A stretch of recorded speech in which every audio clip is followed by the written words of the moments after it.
ഞാൻ ഒരു ജനപ്രതിനിധിയായി മത്സരിക്കാൻ വേണ്ടി 16 കൊല്ലങ്ങൾക്ക് മുമ്പ് വരുമ്പോൾ ഞാൻ ഇവിടെ വന്ന് ഈ പരിമലയുടെ സന്നിധിയിൽ പ്രാർത്ഥിച്ച് അവിടെ നിന്നാണ് ഞാൻ തുടങ്ങിയത്.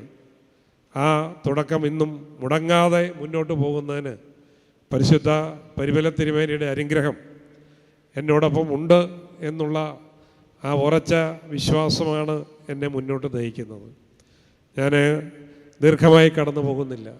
ഈ തിരുസന്നിധി എല്ലാവരുടെയുമാണ്.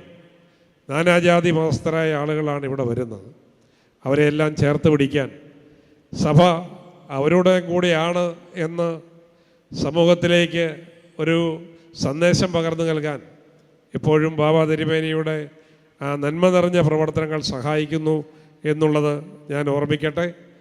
എന്താണ് പരിമല തിരുമേനി തൻ്റെ ജീവിതത്തിൽ ലക്ഷ്യമിട്ടത്? എന്താണ് പരിമല തിരുമേനി തൻ്റെ സന്ദേശങ്ങളിലൂടെ ആഗ്രഹിച്ചത്? അതിൻ്റെ യഥാർത്ഥത്തിലുള്ള പൂർത്തീകരണത്തിലൂടെയാണ് ഇന്ന് ഓർത്തഡോക്സ് സഭ മുന്നോട്ട് പോകുന്നത് എന്നുള്ളത് ഏറെ സന്തോഷപ്രദമാണ്.